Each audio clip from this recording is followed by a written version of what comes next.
Well, we are continuing our COVID-19 coverage this morning. Concerns are growing as cases are on the rise here in Oklahoma and across the country.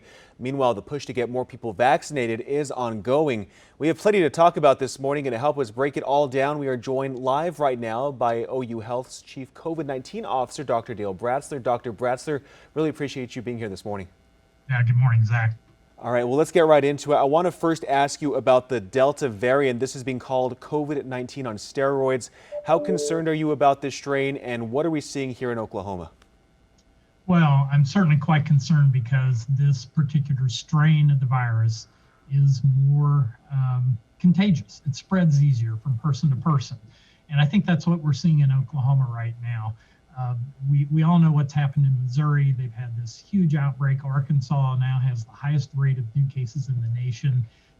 And most of those cases have been attributed to the Delta variant, which is spreading quite rapidly, and it's moved into Oklahoma. So we've seen a substantial increase in the number of new cases in Oklahoma. We've seen a substantial increase in the number of people in the hospital in Oklahoma. And I think most of it is likely due to the Delta variant, which spreads easier. And speaking of the increases in cases, the state health department again saying that there are some 1,200 new cases in Oklahoma since Friday alone. Our 7-day average continues to climb, almost doubling here. So is this a new wave, and are we going to follow these states where they are seeing this huge increase? Yeah, so every model that I've looked at that looks at Oklahoma data suggests that we're in for a substantial increase in the number of cases. So a couple of things are coming together. The Delta variant, the virus appears to be spreading into Oklahoma. And if you look at the map from the CDC, we've seen substantial increases in northeast Oklahoma that appear to be coming down now, approaching central Oklahoma.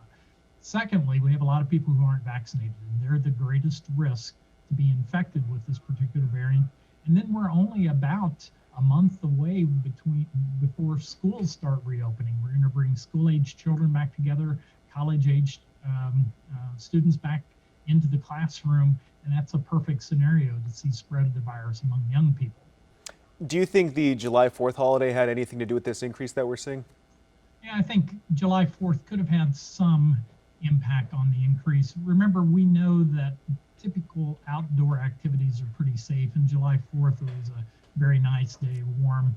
People, I think, were principally outdoors. But anytime you bring people together, indoor events, indoors and restaurants or other places where people are close together and not wearing a mask, you increase the risk of transmission. So the July 4th holiday could have had some impact.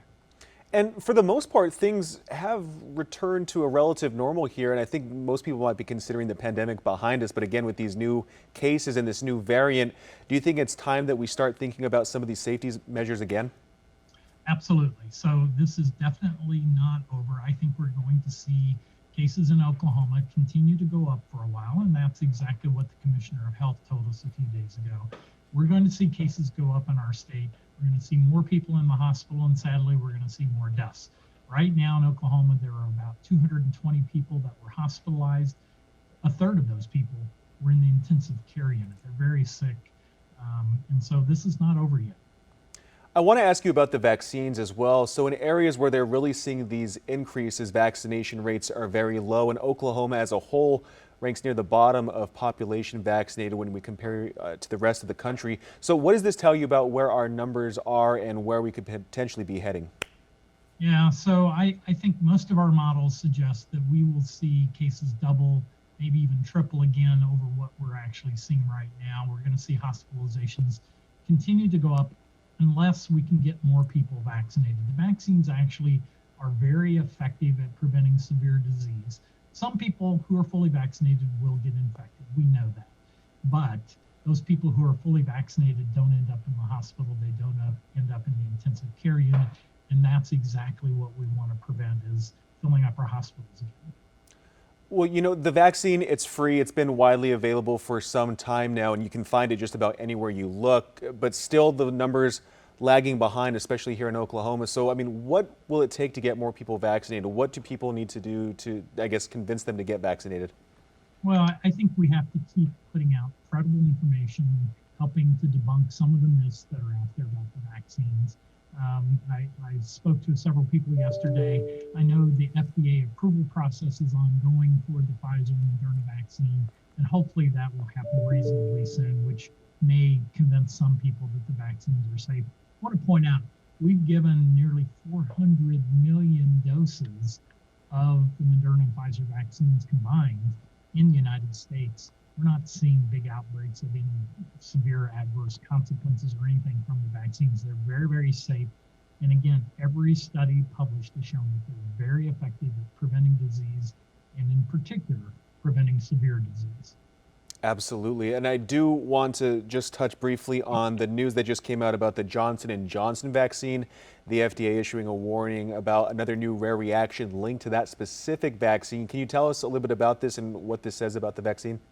Yeah, so with a number of vaccines in the past, there have been some questions about association with a rare neurologic condition called Guillain-Barré syndrome. Guillain-Barré syndrome is a syndrome that you develop muscle weakness. It affects the central nervous system, so you become progressively weak. And in fact, it can be bad enough in some people that they do end up on a breathing machine for a while if they don't have the muscle strength to breathe. It's usually transient.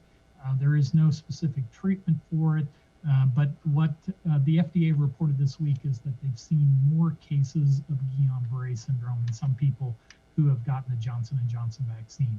If you got the Johnson & Johnson vaccine several months ago, you're well past the time when the risk of Guillain-Barré. It's typically going to occur relatively quickly after the vaccine. Well, Dr. Bratzler, I appreciate you joining us. You've been absolutely instrumental in helping us understand the pandemic over these past months and years. So thank you again for joining us this morning.